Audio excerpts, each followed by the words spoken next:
Hi there, I'm Bill Brooks and welcome to this BrooksAudio video. Now this one's a bit different because this is all about my new studio. I've been quite busy putting this place together, so I haven't posted a video for a while, but I really wanted to take the time to show you around, and what I'm really hoping is that off the back of this video, people will be interested in certain things that I talk about, and I can go into more of a deep dive about those in subsequent videos based on your comments. So please let me know if there's anything in this video that you really enjoy in the comments below. Don't forget to subscribe and hit the bell as well for more videos coming soon from BrooksAudio. So the main reason why I wanted to do this, move this studio and move to this new place, is for a spatial audio system. So I wanted to install a 7.1.4 system for mixing Dolby Atmos and other formats like D&B Audio Technics Soundscape, and being able to create content for those. I'd outgrown my little space at home and I didn't really have enough space for my synths, let alone a drum kit. So this made sense as well, to move into here. I've set up a new firm, I needed office space, I had builders at home making a racket, and various other reasons meant that it was a great idea to move into this new space. And at the end of the day, what bedroom studio, home studio owner hasn't dreamt about having a dedicated space for their kit? It's a bit of a dream come true to have a real space for it. So there you go. So I'd like to talk you through the space, starting off with the workstation and the computers, etc.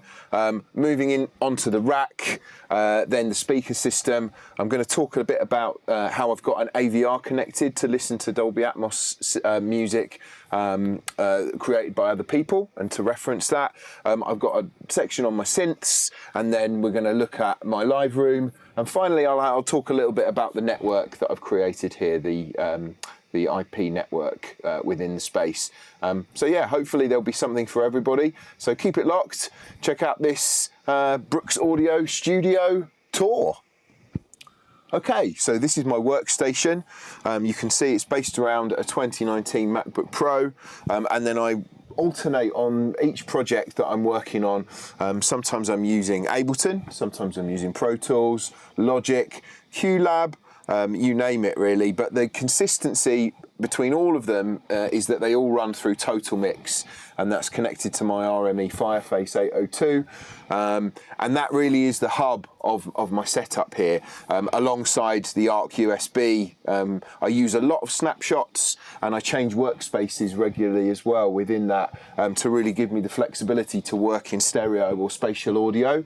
I also have some sneaky snapshots set up on this Stream Deck to be able to switch within Total Mix, and I've built some analog switching here as well to switch my the left and right speakers in my LCR setup here between stereo mode and spatial mode, which basically alternates between them being fed by a stereo crossover in the sub, and then in stereo mode, and in spatial mode they all have a discrete channel that are sent to them from a separate sound card feed. So yeah, this is that was quite a really handy addition. So by just clicking one button on the Stream Deck and switching that switch, I can change between those two fairly different modes, and really quickly and easily get involved in different snapshots for different purposes within those different modes. You can see I've got a few other bits of hardware kicking around on my desktop here, a CD player and a mini disc player. Often just use these for the headphone amp, to be completely honest. But yeah, they come in useful every now and then. And I have a JV2080 here, Roland MIDI sound module, which gets used every now and then in a bit of music production work. And then also my Blackmagic editor there, the speed editor, which I use for video editing, for doing stuff like this. Cool, so let's move on. The next thing to look at is the rack. As I said before, the RME Fireface 802 is really the focus of this. It's really the center of the system, along with Total Mix on the computer. That allows me to do loads of different routing things. I've got on the front panel, we've got some headphone output here connected to my multi-core going through to the live room. I've got a few XLR returns coming from there as well, and my lapel mic is currently plugged in on channel 1. That's how you're hearing me now. I've also got a couple of other preamps here, so these add a little bit of character, something different to what the RME can offer. The Audient Myco is really nice. That also has an AES output on it, which utilises the input on here, which otherwise I've never really found another use for. So that was a really handy way of adding a couple of extra channels. And then the PreSonus, yeah, it's got a bit of a bit more grit, and so that's useful for certain other applications. The other things that are connected to the RME is ADAT, and that's connected from the Pulse, the Ferrofish Pulse 16 DX. This is an incredible box because it does ADAT, MADI, Dante and analog, and that really allows me to up the routing ability of the RME to something on a complete another level. So whether I want to use my AVR that you can see over there, which comes in to analog ins via this loom, and that does 7.1.4, which can be routed back out to the speakers. This also does the speaker routing as well. Or whether I want to use a signal from the computer, so if I want to mix in Logic or Pro Tools, I can route via the RME to the speaker outputs to the 7.1.4 system via the Ferrofish, or indeed if I want to integrate a D&B Audio Technica DS100 using Dante, I can also do that really quickly using the routing matrix on the Ferrofish. So that's really, really powerful. And you can see a couple of other boring things in the top of the rack as well, some power, conditioning and Cisco switch as well, but we can talk a little bit about that later on. So we've talked a bit about the rack. Moving on, out of the rack, well, the sound comes out of the speakers, so that makes sense to talk about them next. I bought some head Type 7 Mark 1s to upgrade my Adam A7s a few years ago.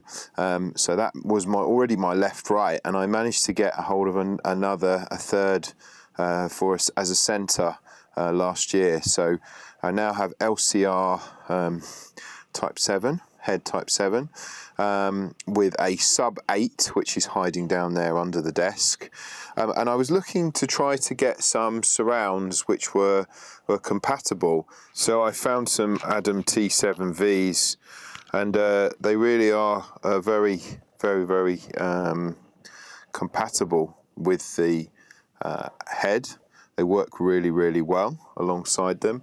And in the same range, you have the T5V, Adam T5V, which also work incredibly well alongside the head Type 7s. In fact, the frequency response from the HF is all but identical, really. There's a tiny bit of EQ happening on the system in order to correct them and to match them between the different types of speakers, but really I'm incredibly impressed with the whole system, 7.1.4 system, and how consistent it is. So on to the synths. First up, we've got the Moog Sub 37. Absolutely love this mono synth. It's incredible. Really, really great sound. It's so lovely to have a Moog, a proper Moog, and yeah, I really enjoy using it and programming it when I get some time to spend with it. Hiding underneath the Moog, there's a Korg Electri Br1. This is my first ever drum machine, but probably my first ever electronic music instrument purchase in general, really. And I just love this box. I really missed it when my last one was stolen out of the back of my mate's car, and I always wanted to replace it, and I finally got round to it last year. So that gets used quite a lot for effects, sounds and things. It's got some really great tweakability still. Another great, really tweakable synth is the Arturia Micro Freak. This is really new addition for me, but absolutely love spending some time playing with this one and coaxing some sounds out of it. Another drum machine that I have is the Electron Cycles. This is incredible for FM sounds, and I really love the pianos and the actual the melodic side of things that it can do as well. The drum, as well as the drum sound design as well. It's very, very cool. Quite often, one or more of these will get routed through this little guy, which is a Digitech Rp 360, which is another fairly recent purchase. Digital effects, mono in, stereo out, but it also has expression input, which is compatible with CV. So it's great to feed it from the Eurorack stuff and to get some nice modulation of different aspects of the effects. If that was a Eurorack module, it would cost hundreds, but you can get them for very little second hand. I've got this, which is fantastic, the Behringer Neutron. Really enjoy this synth, and I always get some great sounds out of it, and I find it very complementary to the Moog Mother 32, to be honest. I think that we're using these two together and mixing the waveforms, and the functionality works really great. I've got some really brilliant sounds out of them. They tend to get programmed from the BeatStep Pro, so that's a mainstay of this part of the system. Up above, we've got Ableton Push 2, which is essential. Such a great controller, really brilliant for doing live stuff. Another mainstay of my live set is the SPD SX, so that will be utilised more for live stuff again, hopefully in the not too distant future. I started building a live set last year, but this studio kind of got in the way. Moving on to the Eurorack, this is, as you can see, my first 9U case is almost built. There's a gap there for maths and a gap at the top for something else. I don't know what that is, but yeah, other than that, it's really pretty complete. So along with the oscillators and functionality from the Neutron and the Mother 32, I can get some really great sounds from Platts, as far as an oscillator goes, and then I really went to town with the control and the randomization side of things. This is the newest addition, this Buchla and Tip Top Audio looping quad function generator, which is really exciting. And I can't wait to get my hands on that a bit more. So yeah, good. So we've got then some pedals and some other things, a few classic pedals courtesy of my dad, some newer electro-harmonic stuff, and the old Space Echo, which is of course probably the most proper vintage classic kit in the whole place, but then a nice little vintage edition, which some of you will recognise from one of my previous videos. The Tascam MIDI Studio is still running strong, the 644, still doing good things with that. So yeah, this is kind of like, as you can see, not everything is plugged in along here, but it's going through a constant state of flux and change depending on what I want to do with it. So yeah, it's all getting repatched all the time. But you can see that I've run in, there's lots of looms and things run in ready to go, and all this stuff is all hooked up at the other end into the patch bay. So yeah, there's plenty of flexibility when I get into a jam session with all this stuff.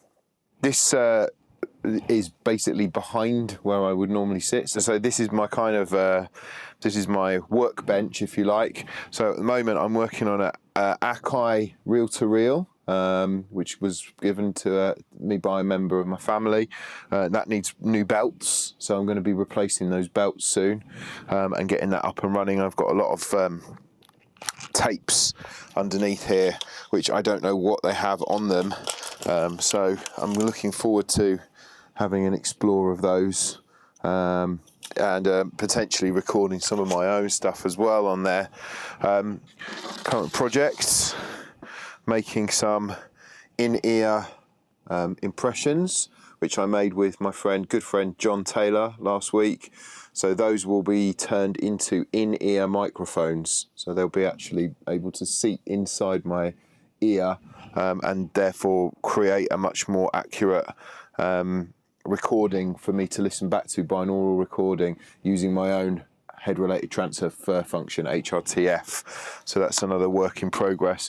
And I just wanted to mention this as well. This is my case that I'm packing for a gig tomorrow. I'm going to record a spoken word event called The Moth. So putting in my Zoom, my trusty Zoom 8-channel record interface, and some ambient mics and whatnot to go into my Peli case. So that's all ready for my portable recording rig for this podcast for tomorrow. The last thing is for me to take you into that little room through there and have a quick look at the live room. So I'm going to take you past the workbench and around this corner into this, through this doorway. And yeah, here we go. So here's the live room. So we've got some percussion and the turntables, got some vinyl, lots of nice vinyl, some artwork from some of my releases from over the years, from Skanky Panky Records, and a drum kit. So yeah, this is where we get some nice recordings.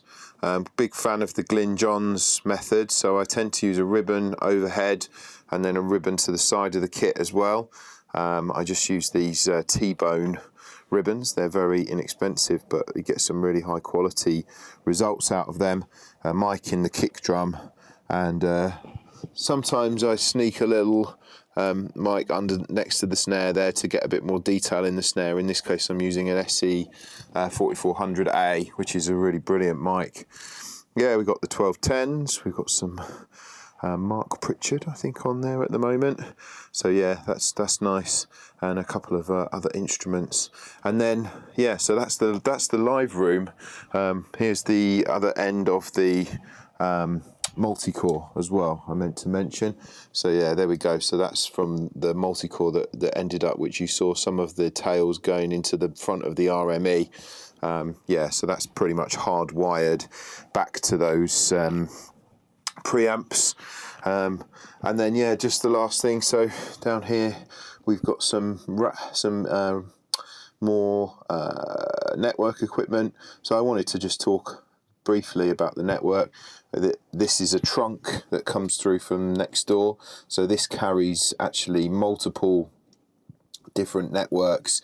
In this case there's a primary Dante network and a control network, which both get carried over one cable, and then the packets are tagged, so then when it gets to this end or vice versa, the switch sorts them back into their appropriate VLANs.